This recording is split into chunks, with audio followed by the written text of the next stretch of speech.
धर्माप डिगनार आशा बस एक गुरुदेव की और न चित्त विचार।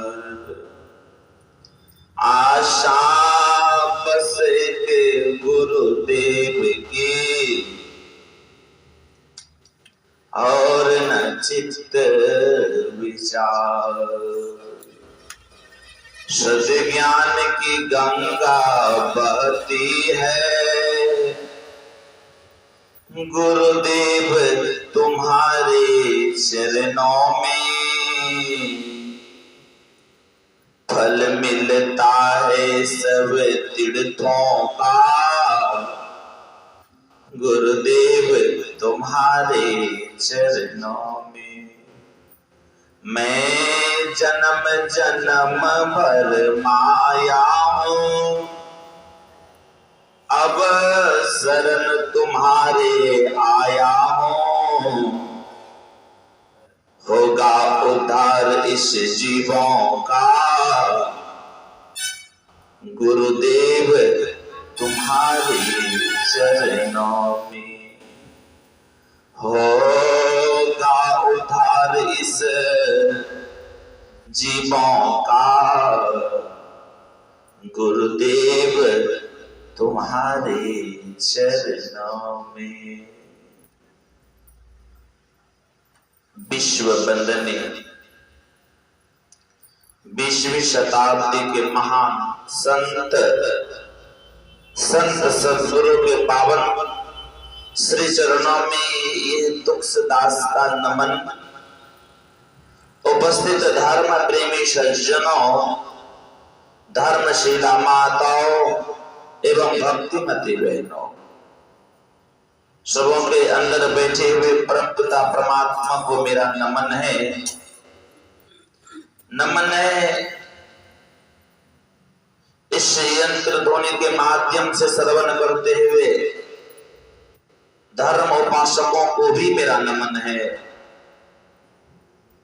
इस YouTube चैनल के माध्यम से श्रवण करते हुए धर्म प्रेमी सज्जनों को भी मेरा नमन है। साथ साथ निवेदन है कि गुरु महाराज जी के जय ध्वनि प्रेम और श्रद्धा के साथ लें। बोलिए श्री सद्गुरु।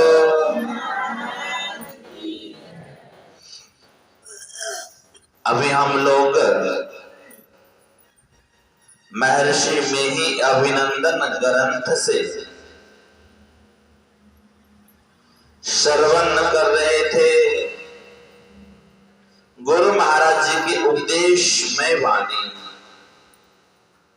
उपदेश वाणी में यह आया,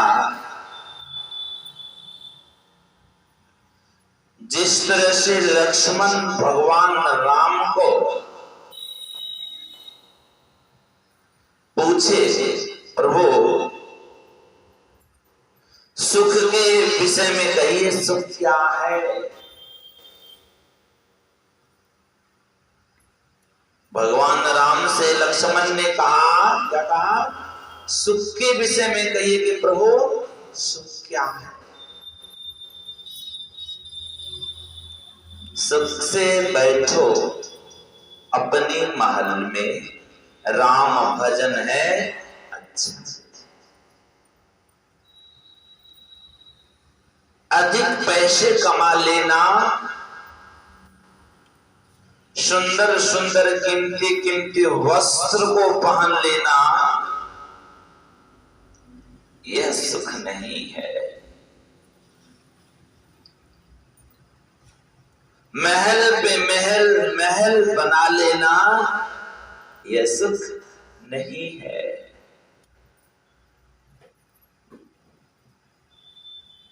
वस्त्र फटा चिटा ना हो,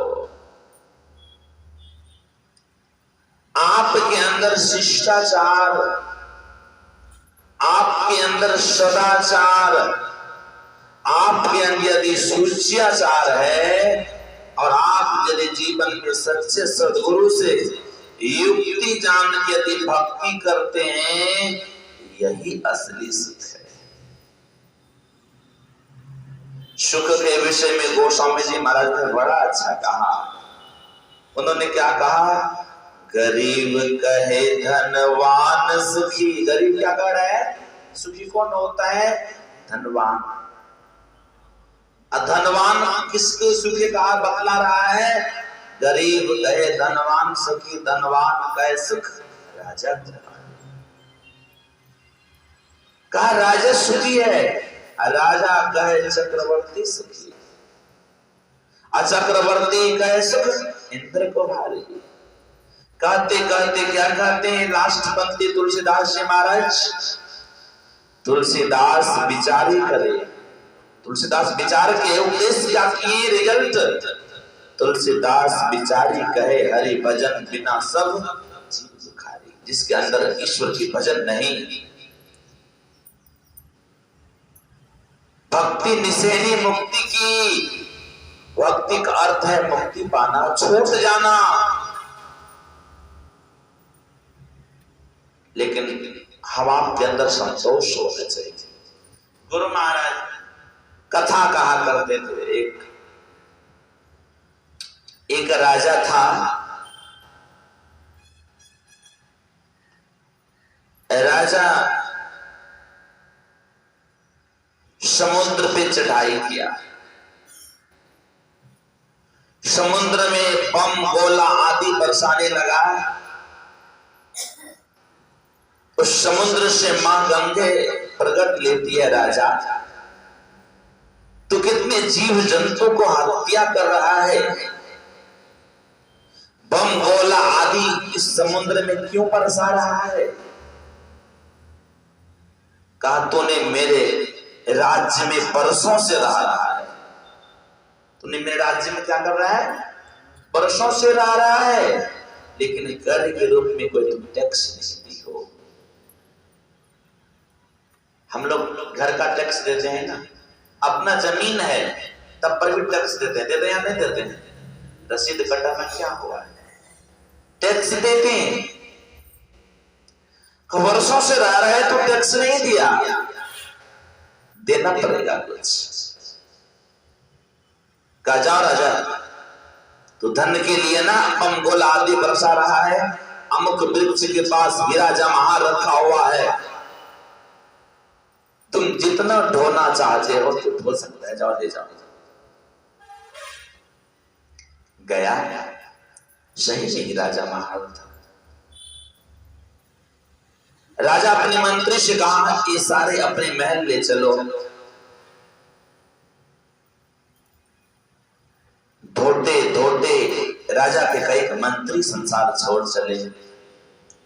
राजा के कई नौकर संसार छोड़ से हाथ धो बैठे। धोते धोते राजा का पूरा महल भर गया, लेकिन धन समाप्त नहीं होता है। राजा का पूरा घर भर गया, रखने के लिए अब कहीं जगह नहीं, लेकिन राजा का मन नहीं भरा था, मन खाली पड़ा था।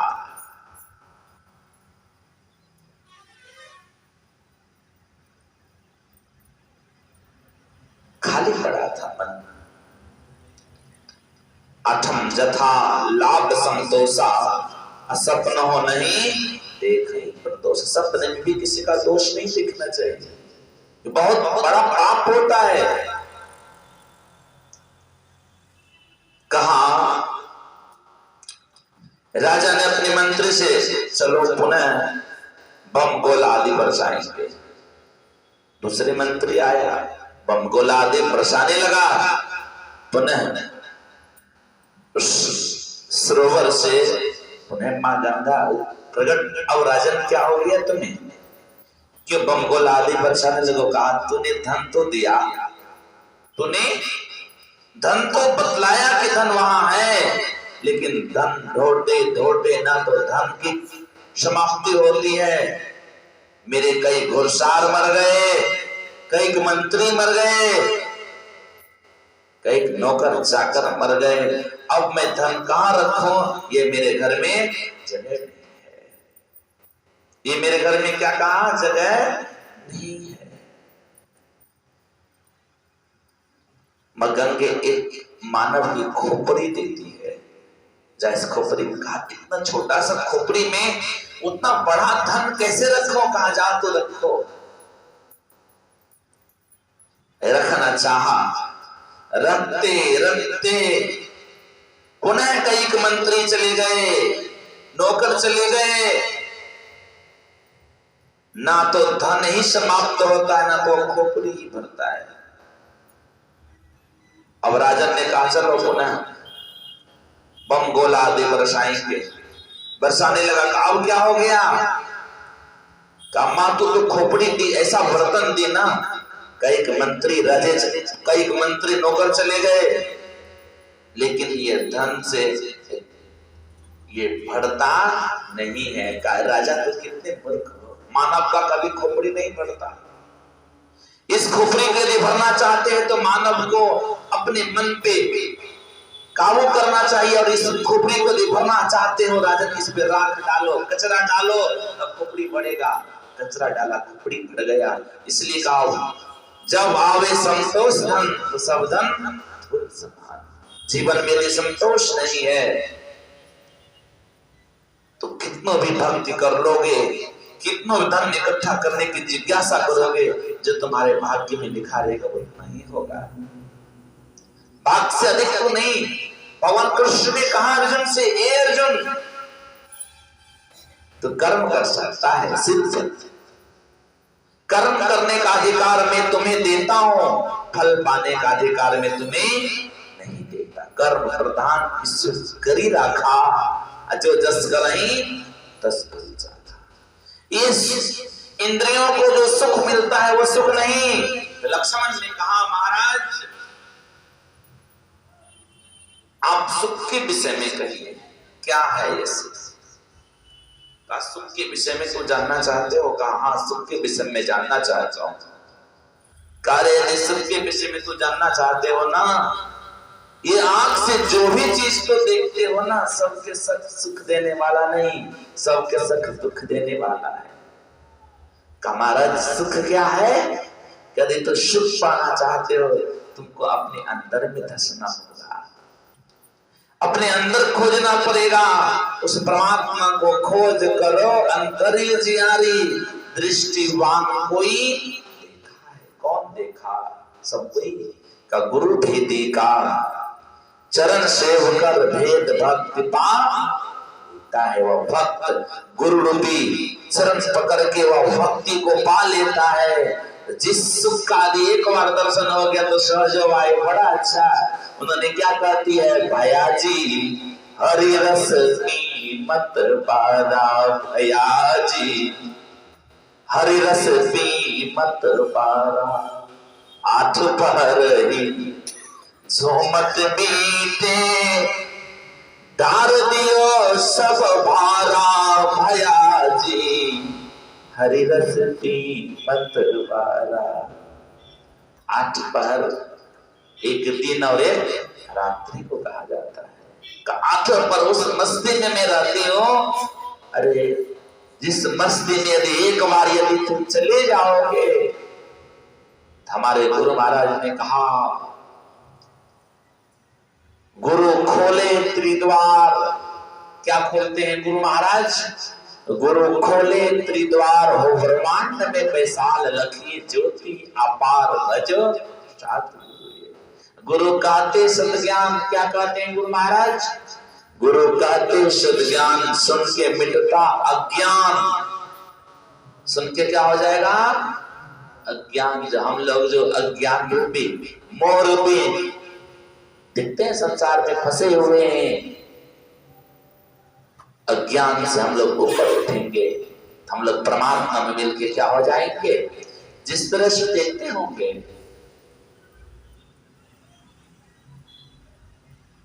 कोई व्यक्ति प्लास्टिक छिद्र कर दे प्लास्टिक में और उसमें नमक को भर दे और जाके पानी में उस नमक के प्लास्टिक को रख दे, पानी में सारा नमक मिल जाएगा, प्लास्टिक क्या हो जाएगा? खाली रह जाएगा। इसी तरह से यह संसार, ये जीवात्मा को परमात्मा के चरणों में समर्पण कर दें।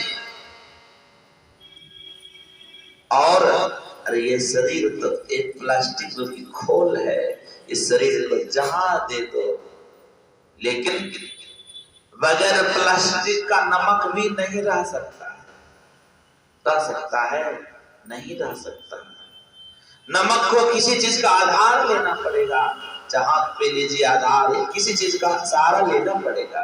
ठीक, यह मानव रूपी तन में जो जीवात्मा रूपी परमात्मा का दर्शन है, यह मानव रूपी तन एक खोल है। इस अंदर वह जीवात्मा रहता जो एक खोल को भी संभाल के रखता। प्लास्टिक का कीमत 1 रुपये, लेकिन उसी में किसी सामान को भर दो तो उसका कीमत 1000 रुपये हो जाता है। होता है नहीं होता है? इसमें स्टैंड है,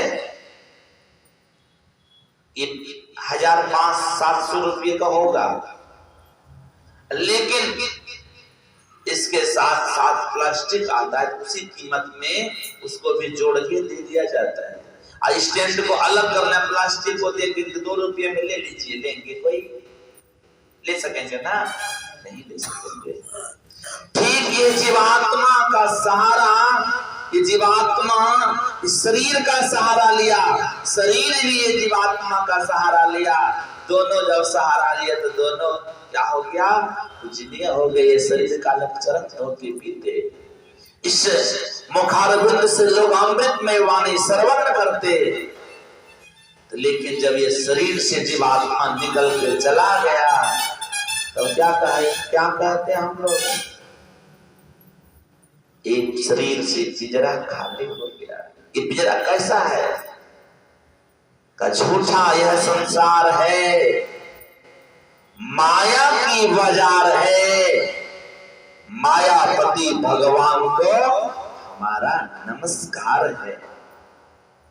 तरह तरह के मसल इस पिंजरे में लगा दिया। पिंजरा बड़ा फैशनदार है, पिंजरे में 9 द्वार है। रचने वाले मालिक को हमारा नमस्कार है। इसलिए प्रभु, जिन्होंने ये तन दिया, उस परमात्मा को कभी ना भूलें। कोई यदि दुख के घरे में 10 रुपये दे देता है तो इसका हम लोग कहते हैं बाबा ऋणी रहेंगे जीवन भर। जो परमात्मा इतना बड़ा मानव का तन दिया, उसका ऋणी रहते हैं। रोड पे चलते हैं, रोड का टैक्स देते हैं, बिजली लेते हैं, घर में बिजली का बिल भरते हैं। आपकी अपने जमीन में रहते हैं तो उसका भी टैक्स देते हैं सरकार को। जहां सरकारी पानी का सुविधा होता है वहां पानी का भी बिल देते हैं। रोड में क्या लगा? पानी लगा, मिट्टी लगा, बालू सीमेंट लगा। ये भी शरीर को बनाने में पानी लगा। छिति जल पावक गगन समीरा, 5 में रत रची अधम शरीरा। तारा विलाप कर रही थी। तारा क्यों रो रही हो? भगवान राम कह रहे हैं, प्रभु आप कितने पगले हैं, निष्ठुर हैं। आपने मेरे पति को मार दिए और कह रहे हैं कि क्यों रो रही हो? इसमें रोने पूछने की बात है? कहा तारा, यदि तू अपने पति के लिए रो रही हो तो जहां मैं तुम्हारे पति को मारा, देखो तुम्हारा पति का शरीर रखा हुआ है। यदि तू जीवात्मा के लिए तारा रो रही हो, ईश्वर अंश जीव अविनाशी, ये ईश्वर जीवात्मा का अंश है। कभी जीवात्मा को कोई मार नहीं सकेगा। मार सकता है कोई जीवात्मा को? क्या नहीं मार सकेगा। ये तारा इस शरीर के लिए क्यों रोती हो? इतना मजबूर शरीर है, तब ज्ञान हो गया तारा। इसलिए हम आपको भी चाहिए अपने जीवन में दुर्लभ मनस्तन, ये मानव रूपी तन यदि नहीं मिलता तो आपका भजन कैसे करता? दुर्लभ मनुष्य करिए गुरु भजन, बिना रे भजन व्यर्थ जन्म नसावे। इसलिए चाहिए छन छन पल पल समय सिरावे, नर्तन दुर्लभ फिर नहीं पावे। विशेष कल हम लोग सुनेंगे। श्री सद्गुरु महाराज की जय।